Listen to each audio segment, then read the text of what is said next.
मित्रों नमस्कार।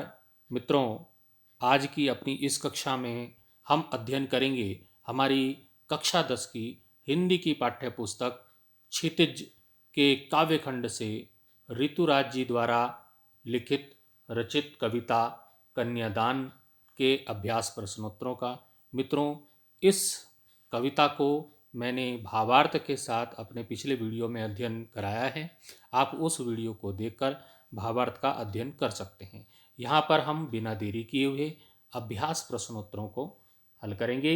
हमारा पहला प्रश्न है कि आपके विचार से माँ ने ऐसा क्यों कहा कि लड़की होना पर लड़की जैसी मत दिखाई देना। तो ये किस लिए कहा, माँ क्यों कहना चाहती है, ये इसका उत्तर देखेंगे। माँ ने ऐसा इसलिए कहा है क्योंकि वह लड़कियों पर हो रहे शोषण से उसे अर्थात अपनी बेटी को बचाना चाहती हैं। कोमलता और शालीनता जो लड़कियों के जो गुण होते हैं, जिसे माँ बनाकर रखने को कहती है, परंतु साथ ही यह भी कहती है कि इतना कमज़ोर मत बनाना, स्वयं को इतना कमज़ोर मत बनाना कि लोगों का अत्याचार सहन करो, क्योंकि कमज़ोर लड़कियों का शोषण किया जाता है। इसलिए अपनी कोमलता और शालीनता को तो बनाए रखना, लेकिन अपने को इतना कमज़ोर मत बनाना कि लोग तुम्हारे ऊपर अत्याचार करने लगें।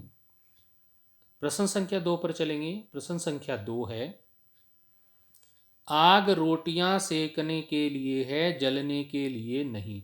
मित्रों, ये पंक्तियां कविता में आई हैं कि आग रोटियां सेकने के लिए है, जलने के लिए नहीं। ये माँ अपनी बेटी को सीख देती है। तो ये यहाँ पर प्रश्न पूछा गया है, जो ये पंक्ति है, इन पंक्तियों में समाज में स्त्री की किस दशा की ओर संकेत किया गया है। ये यहाँ पे बताना है, स्त्री की किस दशा की ओर संकेत यहाँ पर इन पंक्तियों में किया गया है। तो उत्तर देखेंगे मित्रों, ये क्यों कहा गया है। इन पंक्तियों में समाज द्वारा नारियों पर किए गए अत्याचारों की ओर संकेत किया गया है।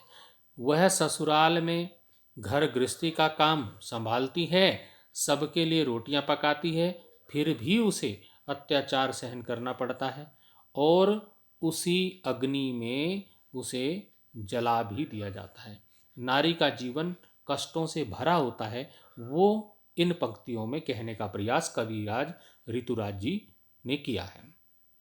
वो कहना चाहते हैं कि आग तो रोटियां पकाने के लिए, रोटियां सेकने के लिए होती है, परंतु कुछ जो दहेज के जो लालची लोग हैं, वो उसी अग्नि में नववधुओं को जलाकर मार भी देते हैं।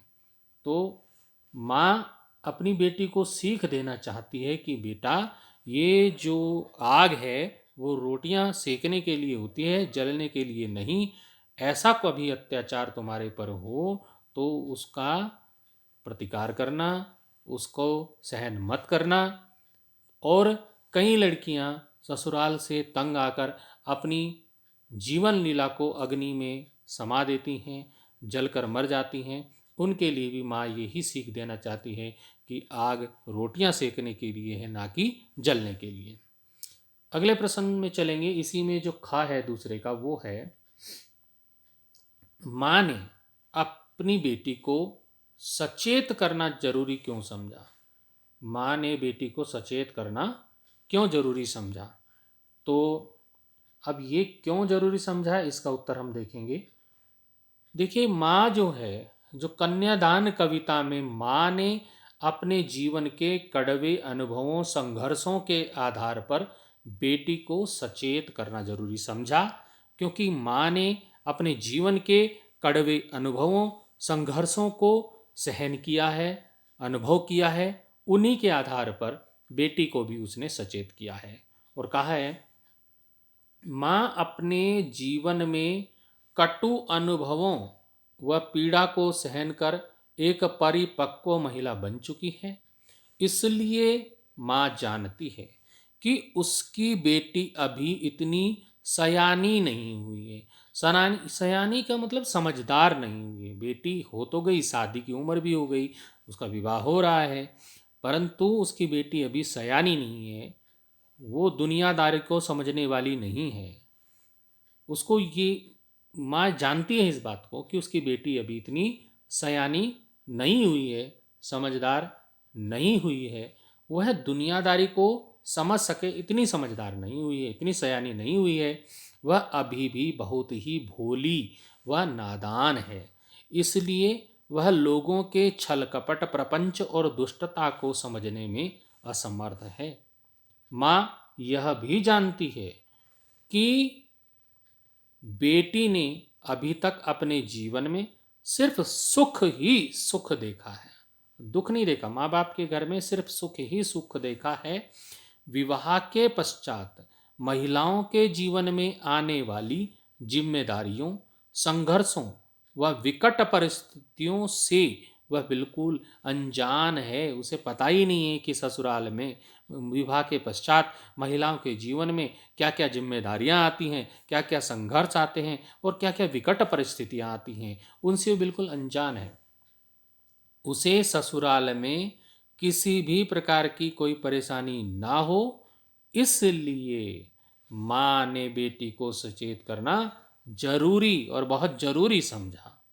अगले प्रश्न की ओर चलेंगे मित्रों। हमारा जो अगला प्रश्न है हमारे पास, प्रश्न है, कुछ पंक्तियां दी हुई हैं कविता की। पाठिका थी वह धुंधले प्रकाश की, कुछ तुकों और कुछ लयबद्ध पंक्तियों की। अब ये दो लाइनें यहाँ पर जो आई हैं, इन पंक्तियों में बताना है कि इन पंक्तियों को पढ़कर लड़की की जो छवि आपके सामने उभर कर आ रही है उसे शब्दबद्ध कीजिए। इन दो पंक्तियों को पढ़ना और उसके बाद लड़की की जो छवि आपके सामने आई, उसका रूप जो सामने आया वो कैसा था, उसको शब्दों में लिखना है। तो देखेंगे इसका उत्तर। उपर्युक्त जो पंक्तियां हैं, उपर्युक्त मतलब जो ऊपर दी गई पंक्तियां जिनको हम पढ़ रहे थे अभी, वो जो पंक्तियां हैं उपर्युक्त काव्य पंक्तियों को पढ़कर लड़की की जो छवि उभरती है वो निम्न प्रकार हो सकती है। देखिए, लड़की अभी कमसिन, नादान और भोली भाली है। उसने अपने माता पिता के घर सिर्फ सुखों को ही देखा है। वह ससुराल व वैवाहिक जीवन जीने के लिए अभी परिपक्व नहीं है। शादी के बाद महिलाओं का जीवन कितना बदल जाता है उसे इसके बारे में कोई जानकारी नहीं है। उसे लगता है कि विवाह के बाद भी उसका जीवन मायके के तरह ही सुख और आराम से कटेगा, इसलिए वह भविष्य की सुखद कल्पनाओं में खोई हुई है। इन पंक्तियों में ये बताया गया है। अगला जो हमारा बहुत ही महत्वपूर्ण प्रश्न है, इम्पोर्टेंट प्रश्न है कि माँ को अपनी बेटी अंतिम पूंजी क्यों लग रही है। तो इसका उत्तर देखेंगे। देखिए, माँ और बेटी का संबंध बहुत गहरा होता है। माँ को अपनी बेटी अंतिम पूंजी इसलिए लग रही है क्योंकि लड़की के विवाह के बाद माँ एकदम अकेली रह जाएगी। माँ और बेटी एक दूसरे के सुख दुख के साथी होते हैं और इस कविता में भी ये दिखाया गया है कि माँ बेटी एक दूसरे के सुख दुख के भागी हैं, साथी हैं। वे बचपन से अपनी पुत्री को संभालकर उसका पालन पोषण करती हैं माताएं, एक संचित पूंजी की तरह। जैसे कोई अपनी पूंजी को, अपने धन दौलत को इकट्ठा करता है, उसी प्रकार से माँ भी अपनी संचित पूंजी की तरह अपनी बेटी को पालन पोषण करती है। इसलिए अपनी बेटी माँ को क्या लग रही है, अंतिम पूंजी लग रही है, और वो अपनी अंतिम पूंजी आज कन्यादान में दे रही है, तो उसको दुख होना भी स्वाभाविक है। अगले प्रश्न की ओर चलेंगे मित्रों। बहुत ही महत्वपूर्ण प्रश्न और अक्सर परीक्षाओं में आता है। माँ ने बेटी को क्या सीख दी, क्या क्या सीख दी माँ ने अपनी बेटी को, ये बताना है। तो माँ ने बेटी को निम्नलिखित सीख दी जो कि कविता में दिया गया है। माँ ने कहा, पानी में देखकर अपने चेहरे पर मत रीझना। एक पंक्ति आई है। तो उस पंक्ति का अर्थ ये हुआ कि अपनी सुंदरता को देखकर, अपनी सुंदरता, अपनी आईने में अपनी सुंदरता को देखकर कभी गर्व मत करना, घमंड मत करना। अपनी सुंदरता पर कभी भी गर्व घमंड नहीं करना है।